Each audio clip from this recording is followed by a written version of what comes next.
નમસ્કાર. હેલો વીટી કિચનમાં તમારું ખૂબ ખૂબ સ્વાગત છે ફ્રેન્ડ્સ. હું ઉષા સંઘવી. આજની રેસીપી ફોતરાવાળી મગની દાળને હાંડવો કરવાનો છે. આપણે ઇન્ગ્રીડિયન્ટ્સ જોઈ લઈએ. આખો વાટકો મેં મગની દાળ ફોતરાવાળી છે એ લીધી. 2 ટેબલ સ્પૂન આદુ મરચાંની પેસ્ટ છે. ચપટી હિંગ લેવાની છે. અડધો વાટકો વેજીટેબલ છે. 6-7 કળી લસણની છે. અડધું બાઉલ કોથમરી છે અને થોડો ફુદીનો. ચપટી હળદર છે ને જોઈતા પ્રમાણમાં મીઠું. દાળ મેં જુઓ સરસ મજાની પલળી ગઈ છે. 4-5 કલાક પલાળી હતી તો એટલે સરસ મજાની પલળી ગઈ. હવે આપણે વાટી લઈએ બધું નાખીને. હવે જો સરસ મજાની આપણી દાળ વટાઈ ગઈ. આવી રીતે થોડી વાર પીણી લેવાનું. પછી તેલ, રાઈ, લીમડો, આખા મરચાં મૂકીને વઘારવાનું.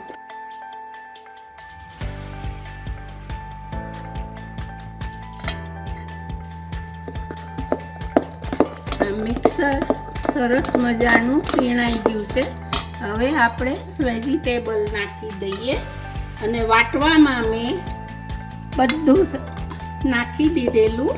સાથે લસણ, કોથમરી, ફુદીનો, આદુ મરચાં, હિંગ ને હળદર ખૂબ હલાવીને હવે આપણે એક પેનમાં તેલ મૂકીએ.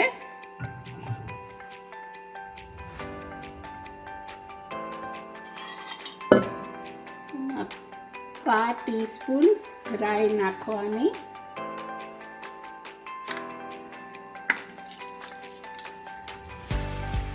આખું મરચું ને 2 પાન લીમડાના વઘારમાં. એ ગરમ થાય પછી આપણે આપણું બેટર નાખવાનું.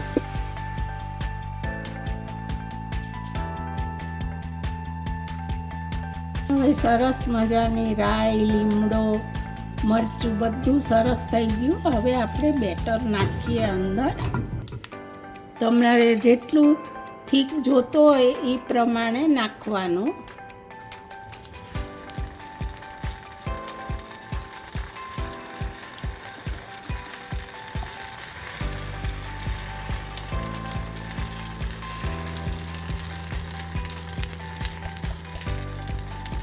હવે મીડિયમ તાપે એને ઢાંકીને થવા દેવાનું. હવે આપણો હાંડવો જોઈ લઈએ. આવી રીતે તમને બ્રાઉનીશ ધાર દેખાય ને ઉપરથી કોરું પડી ગયું હોય એટલે આપણે ફેરવી લેવાનો.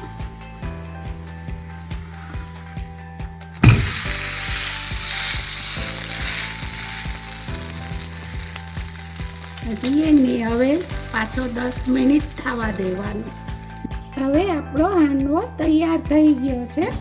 સરસ મજાનો જો આગળ પાછળ 2 બાજુ ચડી ગયો છે અને તમને કડક જોતો હોય તો વધારે રહેવા દેવાનો.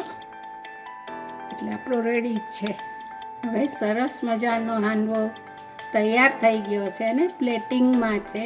ચટણી સાથે તમારે સર્વ કરવાનું. કે લસણની ચટણી હોય કોઈ પણની સાથે તમે સર્વ કરી શકો. ફ્રેન્ડ્સ, સરસ મજાનો હાંડવો તૈયાર થયો. તમને જરૂરથી ભાવશે. બનાવજો અને ખૂબ હેલ્ધી છે. મારી ચેનલને લાઈક કરજો અને સબસ્ક્રાઈબ કરજો. By friends.